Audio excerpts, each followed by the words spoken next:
We've all heard the claim that AI is inevitable, that it's going to get woven into every aspect of our lives. It'll completely change the economy. And we have lots of CEOs claiming such things, people in government claiming such things. And you might look at these claims suspiciously, as my guest today does. My guest is Carissa Véliz. She's associate professor at the Institute for Ethics in AI at the University of Oxford. She's also the author of a brand new book called Prophecy: Prediction, Power, and the Fight for the Future, from Ancient Oracles to AI. Her claim is that we need to look at these predictions with a great deal of skepticism. And the reason is actually at least twofold. One is that when you make predictions about how people are going to act in the future, you're doing something very different than when you're, say, making predictions about how the weather will unfold. And that's because the predictions that you make as regards people and their behavior affect how people will ultimately behave. Whereas the weather doesn't really care very much about your predictions at all. It's going to do the thing that you're doing. So there's something you might think epistemically suspect, sort of suspicious about whether we can actually know how humans will behave and the extent to which our predictions about how they'll behave actually impact their behavior and so become a kind of self-fulfilling prophecy. The second thing that I want to highlight is Carissa's claim that when especially tech CEOs are making claims that AI is inevitable, and that means, for instance, we need to build lots of data centers, use lots of resources, they're not so much making a prediction about the future as they are giving us a command. The command, of course, is something like, make sure, you shall adopt AI, you shall use AI, etc. And she thinks that what they're trying to do when they make these quote unquote predictions is they're actually giving cover to their claims to power, to their claims to shape what the future looks like. It's an attempt to legitimize the power that they have. And Carissa thinks, no, this is not right. The future is actually open, way more open than these tech CEOs and their claim. And we should look at predictions, especially about people, with a great deal of skepticism. Okay, that's what this episode is about today. As for me, my book is out. You may have heard it on previous episodes of the podcast, The Ethical Nightmare Challenge. You could also buy it on Amazon and barnesandnoble.com and places like that. And you can email me at em@readblackman.com if you've got questions, thoughts, criticisms, recommendations, whatever you like. Okay, let's go talk to Carissa.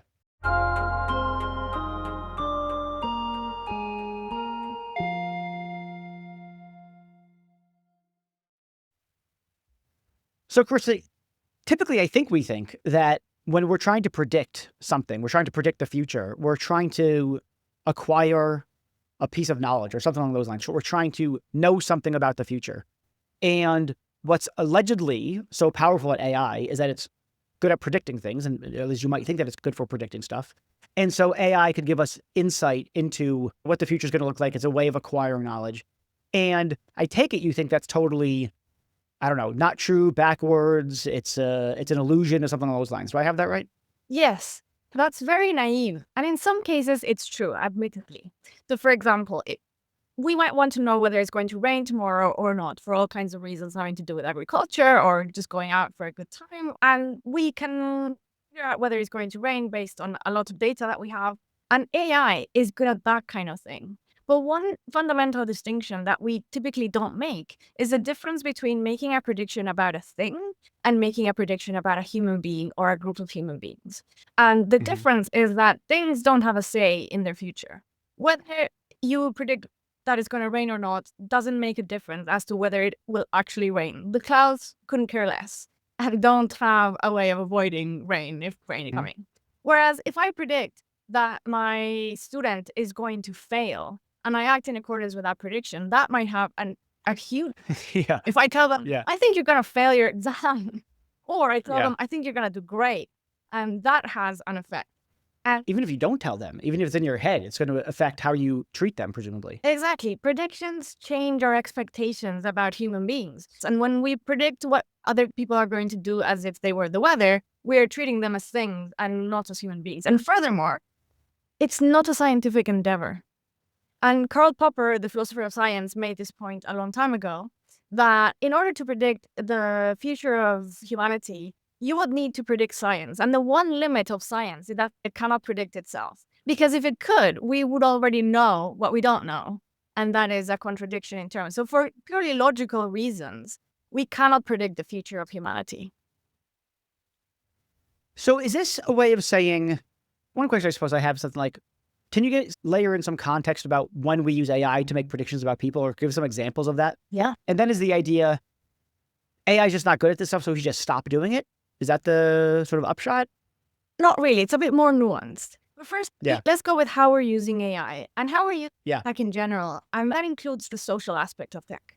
So we're using AI to figure out who we hire, to figure out whether somebody goes to jail, somebody gets a grant or an opportunity or a loan or an apartment.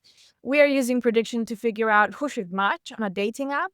So one of the reasons why it's so pressing to understand prediction better is because we're using it more than ever. And that makes it very dangerous.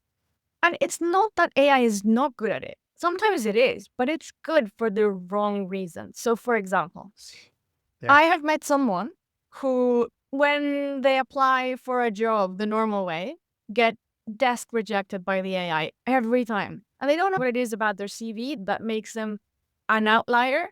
But then they get very high paying offers from executives in tech companies because they're very good at what they do. The algorithm is very good at identifying the people within the normal curve, but not whether it's because they're worse than normal or because they're better than normal or just different than normal. And that means that if an algorithm deems someone unemployable, it shouldn't surprise us that they don't get a job. But the real question is, are they not getting a job because the algorithm is tracking something important about their qualities, or because the AI is creating their reality, is purporting to predict? We don't want algorithms to be accurate at the cost of creating that reality. And then you get the company saying, see, my algorithm is 99.9% accurate. Yeah, but it created that reality. So, look, suppose I say the hiring managers, the actual people, when they interview, they're in the prediction game. Any of those enterprises you're talking about where there's people who are making the predictions, it's still people making predictions. And so I guess I want to know something like, is it so much worse with AI, or why is it so much worse with AI if there's so many roles in which we're in the prediction game? And prediction is a problem for the reasons that you've begun to articulate. Then we've got either people predicting or AI predicting. And if we can get the AI to be, I don't know, maybe we can get it to be less biased in an ideal world. We can root out the biases of the system in a way that we have clearly trouble doing in the human context. Maybe it's going to be faster, more efficient, blah, blah, blah. So, and to your early point about it's bad at understanding the outliers. So are people, right? The hiring manager is looking for a certain cutout of a potential employee, and the wild one who actually would be wildly successful, they just say, no, so AI, humans, both subject to getting distracted by noise or something along those lines. So why is it so much worse in the case of AI? Because it scales so well. And because most AIs are very similar to one another, because they're trained on the same data. Essentially, we've trained them on all the data we have. And so if you don't get hired by one algorithm or one company, you likely won't get hired by anyone. Whereas human beings, we are biased as well in different ways, but in different ways. So even if you don't get a job in one company, you might stand a shot at another. And there are people who like quirky people. I like quirky people, so I would think that way, then I would be more likely to hire an outlier than somebody in the normal curve. So it's the scale of it makes it a lot more dangerous. And the second thing to note is that as human beings, I think we are better at trying to ground ourselves better in the present. One way to put it is that predictions are never fact. And it's very easy to forget this because they sound like descriptions of the world. At best, they're educated guesses.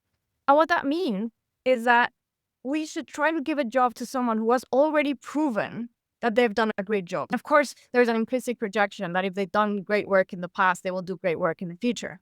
But then looking for patterns that might be spurious, it's more about having the right judgment to figure out whether somebody is good at what they do now, right now, whether they've been good in the past 2 years. And that's a different kind of calculation. So one way to put it in a very kind of philosophical way is that predictions sound like descriptions of the world, but when you analyze the speech, it turns out that they're speech acts in the sense of J.L. Austin, we do things with words. So when you tell your kid to clean up their room, you're not describing the world, you're issuing an order. And when a tech executive says, tomorrow we'll be using AI for everything, everywhere, what they're doing is not describing the world, they're issuing a command, really. What they're saying is, go out there and fulfill my vision of the world, the one that lines my pockets. And that's the social aspect of tech, in which we are also using prediction, that we're turning to tech executives to tell us how the future will be. Okay, so I want to get back to this sort of, they're not making predictions, they're telling us what to do. So I want to come back to that for sure. On the scaling point, yes, I think, or I was going to float a thought, why is it scaling the problem? Because we already making predictions about people at scale. That's people. We have lots of hiring managers making lots of predictions. So the scale of making predictions about humans already exists. It seems to me it's not the scale of the predictions, and maybe I'm misunderstanding you, but it's not the scale of predictions, it's the thing that's making the predictions. Yeah, the scale of the thing making the prediction. So it's one algorithm making a prediction about the whole of humanity, basically, because every company is using a similar kind of algorithm. Whereas people make predictions in very different ways. So I might have a bias towards quirky people, and the person next to me might have a bias towards non-quirky people. And so whoever you are, you stand a chance if you try different companies and human beings making the decision. So this is I can't remember her last name, Kate. Is it Kate at Northeastern Monoculture? Point that we risk creating a monoculture because we have so few AI systems at the foundation level or actually she may even talk about hiring as well. This was, I don't know, maybe last year's episode or an episode from maybe even 2 years. I don't even know. Anyway, the concern was that when you have AIs making predictions at scale of the same variety, you're going to get less diversity because it's just the thing going with the algorithm that it has, as opposed to tens of thousands of different hiring managers having their personal perspectives influence who gets hired ultimately. That's exactly right. And in fact, I use that exact example in the book. One of the implications of that is that we're opening ourselves to new risks and systemic risks. Just like with a monoculture, you might have a potato or whatever it is that is more robust than every other. But if it gets a bug and we only have one potato, it's going to be devastating. Whereas if you have 10,000 different kinds of potatoes, even if each one of them is weaker than this super potato, bugs don't eat them all. They eat just a few varieties. And so when we have the same algorithm for a particular kind of decision, we are introducing systemic risks that we're not taking into account. Yeah, that's the kind of absurd metaphor that I would use myself. This potato thing. Okay, but what's interesting there is that the most robust potato really is, let's just say, it's the most robust one. So it's the best potato. And so there's two things you could say here. One is the algorithm that's doing the hiring is the best one. It's, let's say we vetted it for bias and blah, blah. Or it's just the most accurate by whatever metrics we choose for accuracy. Then we have this sort of collective action problem of, hey, listen, no one choose the most robust one or the best hiring algorithm, because then we're going to get this monoculture systemic risk problem. And then we have this really hard problem of convincing each individual corporation, use the one that's not as good. But they're going to be like, why shouldn't I use the one that's not as good? Of course I'm going to use the best one. And so if we think that there's this best algorithm that it's going to be impossible to persuade companies not to use it. The alternative, of course, is to say there is no one best algorithm, and we're putting blinders on in a way that, I guess I'm trying to think about, what are we going to say to each individual company about why they shouldn't go to, I don't know, HireVue or one of these companies that creates the algorithm that vets the resumes? Yeah. So I think there are two ways to respond to that concern. The first one is to point out that may be the limit of the comparison or the analogy, that even though it makes sense to talk about a robust potato when it comes to bugs, when it comes to hiring human beings, algorithms actually are not good at identifying the best people. They're good at identifying the normal curve. And so by definition, your safe bets, they're not going to be super good. And so if you're a company and want a competitive advantage, you have every reason to want to hire the best person. And that will come with a risk. And it's partly in the variety. It's like hedging your bets, right? So you hire 10 people, you are aiming to get the absolute best. And one of them or two of them or three of them might be really bad hires, but you're going to find the best. Whereas if you're going for safe bets, you're going to be like everyone else. And in a company, that doesn't bode well. Yeah, so it's an argument for, everyone says they want to hire the best, especially when anyone pushes any kind of diversity initiative. They're like, we just want to hire the best. I don't care about diversity. I just care about the best. And I think your point is something like, okay, if you want the best, then you don't want a sort of monolithic hiring algorithm. because then you're going to weed out anyone on either side of that bell curve, and you're not going to get the best. So good reason for you not to just use an algorithm for doing that vetting. Yeah.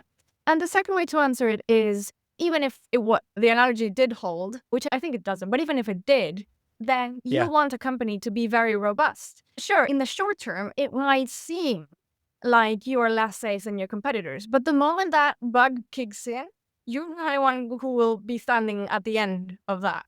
And I worry that the mentality of AI has inspired in companies a wish to be very lean and very efficient and not robust. And when it is a bit when geopolitics gets complicated, when there are challenges, ecological challenges, that's not the right way to go. There's insurance for a reason, and it might seem expensive as long as everything's fine. But when catastrophe hits, and catastrophe does hit sooner or later, then you want to have insurance. Yeah. Let's get back to this point about the sort of, what statements that are dressed up as predictions that are actually instructions or commands, something along those lines. Tell me more about that. Yeah. We hear a lot from, especially tech executives, but every business leader, to be honest, wants to paint a picture of the future. And in that picture, their product is going to be the most sold product and everybody's going to use it everywhere. But in particular with tech, we hear examples like, tomorrow we're going to have AI agents everywhere, and this is inevitable. This word is very often used, inevitable. Yeah. And you can feel how that's a conversation stopper. It means, do not question me. Let's not get into the details of it. It's inevitable. You just have to accept it and act in accordance with that. And you can see how that's a power play. It's not saying this is one future, there might be others. Do you want this future, or can you think of better futures? No. Yeah. It's a conversation stopper. And too often we buy into it because it sounds like a description of the world, because it usually comes from someone who's very wealthy, and we tend to associate wealth with success and with knowledge. We're like, okay, so that's the way the world is going to be tomorrow, and I better get prepared, and I better do what this guy is telling me to do. And sleepwalking into a world that we're not deciding for ourselves. And I wish that as citizens of democracies, we would stop for a second, realize, hey, that's a prediction. Is that a future that I want? And if not, what am I going to do about it to write the future that I want to live in? So they say, the phrase that I hear all the time is, AI is here and it's here to stay. Okay, maybe. But that would be a case of, that's a power play dressed up as a prediction. Yeah. And there are more questions to ask. Who is this person? Why are they making this prediction? Who is going to benefit? What kind of AI? Yeah. Is it, though, we've started the conversation, the claim was something like, AI is the new Oracle of Delphi. Actually, maybe you should say, I suspect that most of the audience is not familiar with the Oracle of Delphi. So maybe you could say something about the Oracle of Delphi so we understand what that claim means. And then the question is something like, is AI the Oracle of Delphi, or is it the AI developers or founders of certain startups that are the new Oracles of Delphi? Yeah, so the Oracle of Delphi was an institution in ancient Greece when you wanted an answer about the future, to make a decision about who to marry or whether to wage war or whether to start a business. You would go to Delphi and you would climb this mountain, and it would take days sometimes to get to see the oracle. There was a big queue, and you would stay at a... Is it a person? It's a person. So the Pythia is the person who channels the oracle. The oracle is Apollo himself. And so in a way, you can say like the AI is Apollo, it's like the technology, and the Pythia is the prophets, and AI are the new prophets. There are different ways to describe it. It's a metaphor. But the point is that citizens from across Greece went to this person to ask them about the future. And not only were there oracles, there were, at the time, there were also seers and soothsayers, and they became astrologers in medieval times, and they became scientists in the 19th century, and now we have computer scientists and data analysts and tech executives. And even though the technology is extremely different, the political function that they play is not that different. And they always can be found next to kings and queens and in the courts leaders for a good reason. Prophets are very coveted because we all are very anxious about the future, but that makes us very vulnerable to charlatans. And it also makes being a prophet a risky business, because you can make a wrong prophecy and you might anger a king, and kings are whimsical creatures. Kings Are Whimsical Creatures is a title of a book. It should be a title of a book. First of all, I didn't know what it amounts to, but the sort of maybe intentional or unintentional swipe at sociologists. That was really, I want to hear more about that. But actually, no, I do want to hear more. You said this line about whether it's the Oracle of Delphi or it's the astrologists in medieval times or it's the sociologists or it's the AI executives or AI itself that are the oracles, they're all playing a political function. What's the political function that they're playing? That's a great question. Often they legitimize power in many ways. Many big cities, including Mexico City and Cusco and Rome, were built in a place according to our prediction. So it justifies to the people why a city is being built there. It also justifies the ruler themselves. So in ancient Rome, it was quite common for someone to justify their rise to power with an imperial chart that often was written after the fact. Oh, But nice. because otherwise you're a nobody, and why should you be in power? Just because you killed someone else? What? Yeah, but because the prophecy says so. The prophecy says. And very often it justifies public policy. So let's go back to the social scientists. Yeah.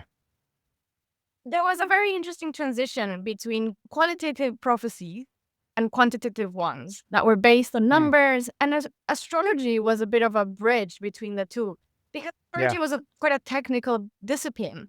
And for those who might think that it's all nonsense, astrology led to advances in astronomy, in learning how to measure the distance between stars and tracking stars and so on and so forth. And astronomy was the first science that had something like big data, lots of data. And social scientists came into the picture. And this was a moment in which government was becoming more lay and therefore lacked the justification of the divine prophecy. And so bureaucrats had to explain why they were there and why they were making the decisions that they were making, because God didn't cut it anymore.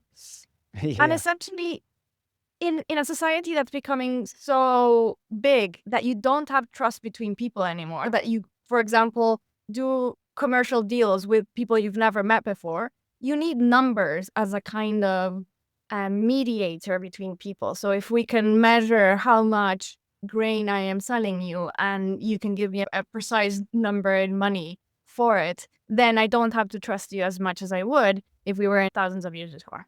But it means what we think about statistics and population numbers were developed not as a science, but to facilitate commerce and to help bureaucrats make decisions and justify those decisions to the public. But that means that there's a lot of power involved in what we count, how we count it, and how we present that. So one example that is very funny is, at some point, we came up with this idea of the cost-benefit analysis. So resources are scarce, and if you want to do something in government, you have to prove that it's worth it. And how do you prove it? With a cost-benefit analysis in which the benefit is larger than the cost. Sometimes people wanted to do things like build a bridge or something in which the analysis didn't quite come out obviously in the right way. And so how do you push it across the line? You count weird things, like how many grasshoppers are going to eat how many bugs. And that's an actual example. Did this happen? Yeah, this is an actual example to make that benefit just cross the line and justify it to the public. Basically, we try to sanitize numbers and to make it look like an objective decision, but really, there's always politics involved. Okay, all right. I get the point about we have these predictions that, what is it? Mexico City is something like an eagle is going to hold a snake in its mouth, something like that. And that's where we believe, that's where we're going to build Mexico City. So I get how that kind of prophecy justifies power, especially to your point, if you create the prophecy after the fact or whatever. That's great. And too bad for the people who are vulnerable or, / gullible. And then you have scientists playing that kind of role, where the reason that we have to build the city here is because the numbers show it to be the case. Yeah. We're going to save X amount of lives. This is going to be our projected wealth, blah, blah, blah, blah.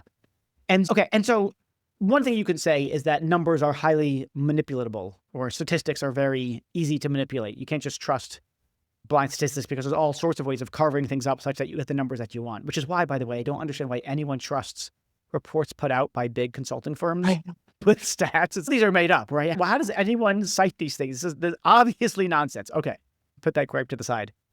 And okay, so let's get back to the AI thing, though.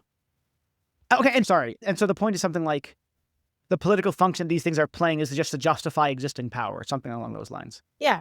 Or to acquire more. And so in the case of AI, I could see how, right, a Sam Altman or someone like that can say, AI is inevitable. This is the future. Especially if you start couching it with things like, if we don't do this, China will destroy us because... Exactly. Okay, so it becomes both inevitable and an imperative. Prophecy, because of course, if everybody believes the same illusion and we build, it's going to become true.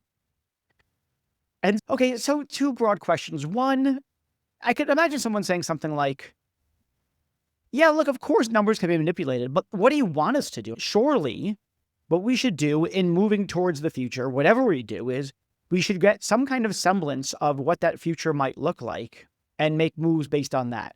And yeah, look, if we were staring at a blank canvas and we're going to create the world tomorrow from scratch, let your imagination run wild and create the world in the image of whatever. But we're not starting with a blank canvas. We're starting with countless causal antecedents, everything from the Big Bang up until today. And so what's going to happen tomorrow isn't a blank slate. It's largely determined by forces certainly well beyond any individual's control. And so doesn't it make sense to make the best prediction we can about how the world's going to unfold tomorrow and make our moves based on that? In other words, something like, yeah, there's charlatans out there and but are you calling for don't make predictions? Surely they should make predictions, right? And if so, how am I supposed to know whether my prediction is, if you like, something legit versus a power grab? Yeah. So the first thing that I'm calling for is just more awareness of predictions. When you listen to a prediction, first identify it as a prediction, because often it's not even that straightforward. It sounds so much like a fact, and it gets reported in the newspaper sometimes like a fact. This politician or ex-tech executive says that in 2 years this is going to happen, and it gets accepted as a fact. So just be aware so annoying of it and question it. And the risk with the approach you suggested of just based on the world today and based on what, very powerful people like Elon Musk and Sam Altman and others are doing, what is my assessment of what the world is going to look like in a year, and then act in accordance with that? That is not the worst way to go. But a better way to go is, yes, given the state of the world, of course, you can't imagine a world in which gravity doesn't exist. That's not very helpful. Just given the state of the world, and given the powerful interplay of games that there is, and these powerful people doing that, what is the kind of future that I would like to see that is realistic, but that is optimistic and ambitious? And what can I do to grow in that direction? And how can I take more responsibility for the future that we build together? Yeah. And the difference is between practicing something like scenario planning, in which you and I can come up with 5 scenarios, like one really bad worst case scenario, one really good best case scenario, and some in between, and say, how can we get closer to the best case scenario and how likely that is, and what can we do about it? And then the alternative would be to just buy into the prediction of a financial agency or a tech executive and just obey what they say. Yeah. Yeah, it's really interesting, actually, because, what these executives typically say, internally anyway, something like, we're going to define our goal, we're going to define where we want to get to, and then we're going to figure out how the hell to get there. But then when they turn around and talk to the public, it's not that. No. They don't say, here's the goal, here's what we want, and here's how we're going to pursue it. Yeah. It is, here's where things are going, and here's how we're going to comport ourselves. That's Anthropic's whole thing, right? Someone is going to make an AGI, and it's going to destroy us all potentially. So we want to make sure that we're the ones doing it. We're going to do it so that we are in control, so we can be kind and benevolent and blah, blah, blah, blah. Yeah, that is interesting. And the other thing is, what did I think of? You said this early on, something like they're anxious about the future. And I'm not an anxious person, so I don't really get anxious about the future. I feel like, I'll be fine, I'll figure it out. But if people ask me, like, are you an optimist or a pessimist, Reed? I'm like, I'm an optimist about me and my life. I don't know about you. You might be screwed for all I know. I'm fine. I'll be fine. Yeah, it is interesting how hungry people are for certainty. This is how I think I brought this up in another discussion I think I had on the podcast, where people really do crave certainty in a way that I frankly don't totally understand. Like saying I know that people ask you this too when you're giving a talk or keynote or a panel. Like, so what's your prediction for 2026? And I always tell them, right? And I say, I don't know. I just say, I don't know. Everyone else says, oh, I think we're going to see blah, blah, blah. You don't, first of all, you don't know. You know how many variables there are in the world? There's so many variables. Forget it. Like, there's no way. But nobody wants to say, I don't know. Just say, I don't know. And worse, nobody wants to listen to I don't know. So if you say anything about the future, it will sell much better than if you give an honest response and say, I don't know, and nobody else does. Yes, exactly. At the end of December, you have all these influencers online saying, here's the 10 things we're going to see in AI in 2026. And people tell me, oh, Reed, you should do that kind of thing too. And no, it's dumb. It's dishonest. And that's the difference between, I think, a prophet and someone who is a researcher or an author or whatever, however you think of yourself. And when it comes to policymaking, the implication is, I think, twofold. First, we have to have a public debate about what kinds of predictions are okay to make, who should make them, when they should make it. Then what rights do we have? Should we be notified if somebody's making a prediction about whether we will live or die? That there are no rules with regards to prediction when they have so much power over people. And we don't even... Yeah, we just have the EU's ban on a social scoring system. That's probably the closest thing we've got. But yeah, generally, no, we don't have any such thing. No. Yesterday, I was at a sort of startup hub event, and there were these 10 startups pitching, and one of the startups was pitching, we're going to help you hire. It was a hiring case, but it was using generative AI, not just reading resumes. And we're going to analyze the most successful people in your company. And then we're going to take that analysis, and then we're going to look at all the candidates and all of the publicly available information about that candidate, which means not just their resume. And we're going to tell you which ones are going to excel at your company. And I said to the person I was sitting next to, a friend of mine, is like, okay, so we're going to surveil the hell out of every employee, and then we're going to surveil the hell out of everyone who's applying, and then we're going to make a prediction that's based on basically nothing. Exactly. That's exactly the problem. And I think the two original sins of digital technology is surveillance and prediction. Because you wouldn't surveil people if you didn't want to influence their behavior. And so these two sins are intricately connected. That's the thing for policymakers, but also for individuals and also for business people, is there are different ways to predict. Are you predicting about things or about people? And secondly, with what data, where does the data come from? What are the potential bias? But also, how far into the future? It's a lot easier to predict what's going to happen in 25 minutes or in an hour or in a month than 10,000 years. So one of the chapters of the book, I criticize effective altruism. And there's a lot to say about it. But so you criticize what? Effective altruism. Oh, yeah. And one of the reasons I criticize them is because they are basing decisions on making these predictions about what the life is going to look like in 10,000 years. When they wrong about predictions they made 10 years ago. Unbelievably wrong. So that's wild. I know. We can focus ourselves more firmly in facts. And facts are about the present. The future is unwritten. And so facts are about the present or the past. So of course we need prediction, but we need to limit prediction in wise ways for it to be signal and not noise, for it to be helpful and not nonsense. Charlatan is nonsense. Yeah. One thing, and this I think relates to the prediction point and the inability to predict, is that there's so much of human behavior and human interactions that there are numbers for. There's no metric for it. To the hiring case of yesterday, I just thought that person can be successful for so many reasons in the company and you have no measure.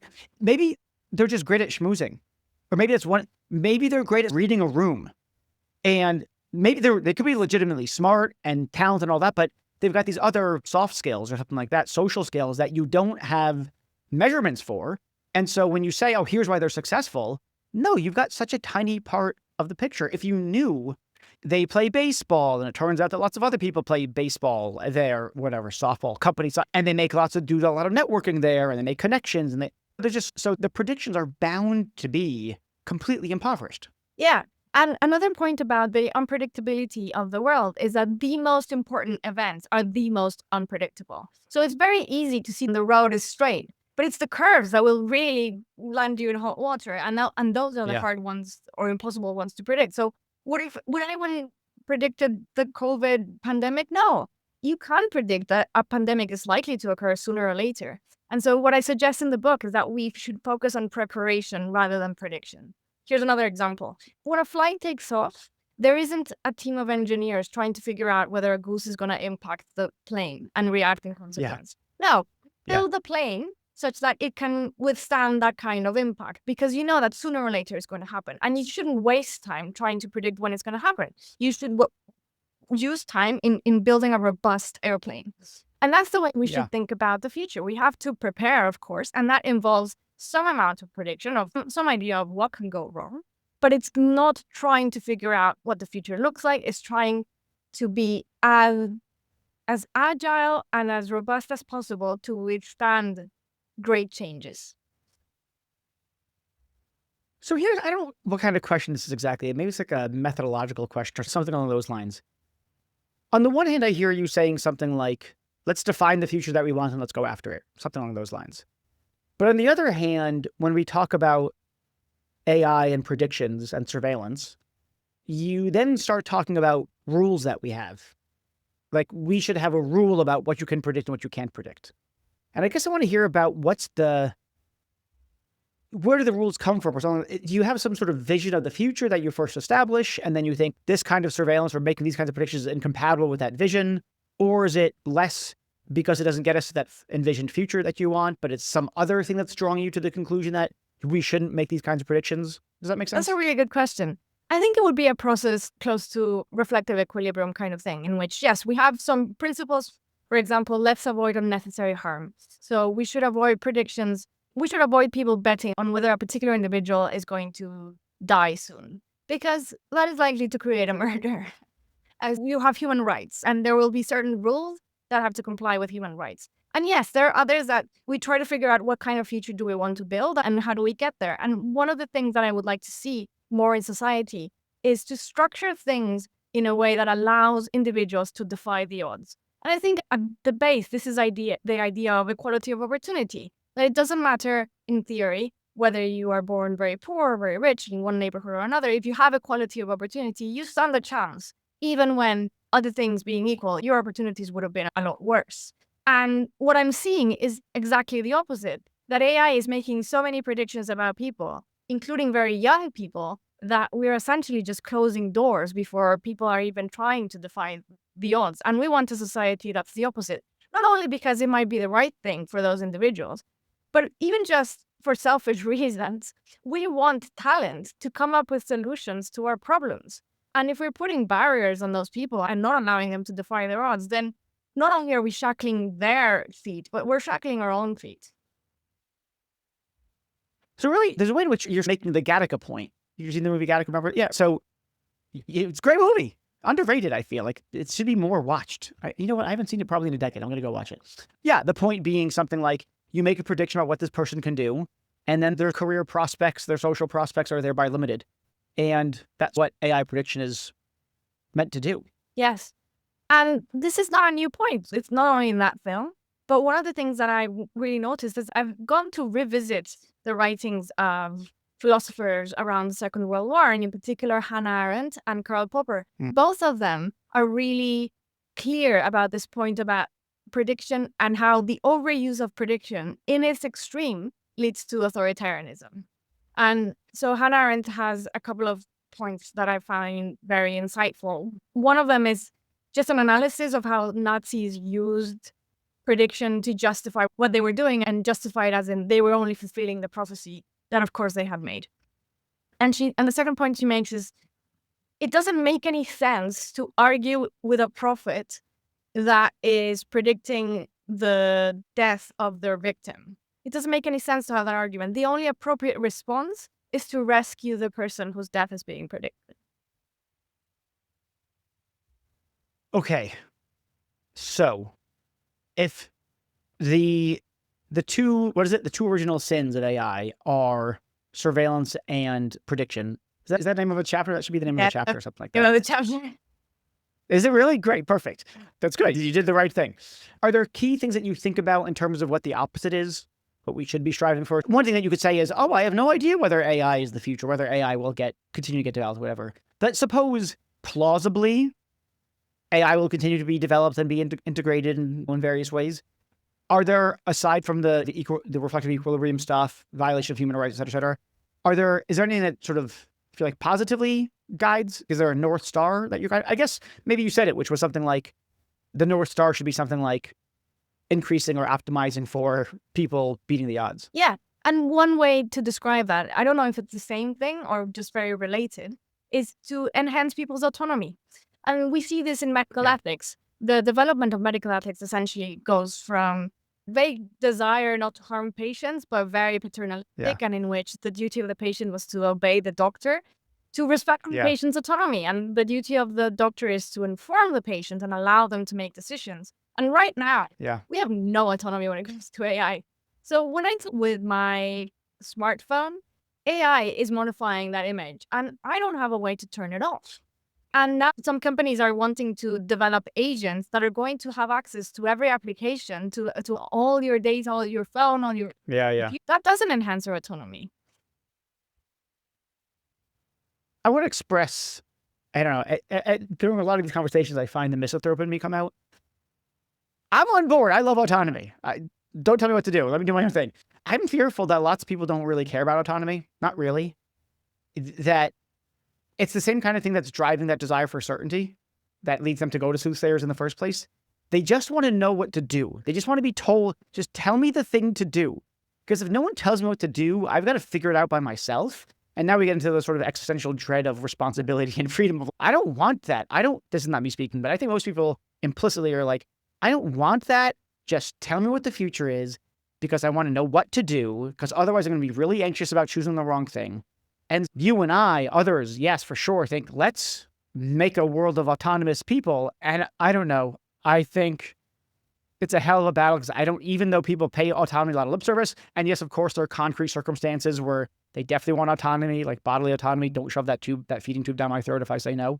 But life-wise, I don't know. I don't know that autonomy is everyone's dream. So here's my response to that.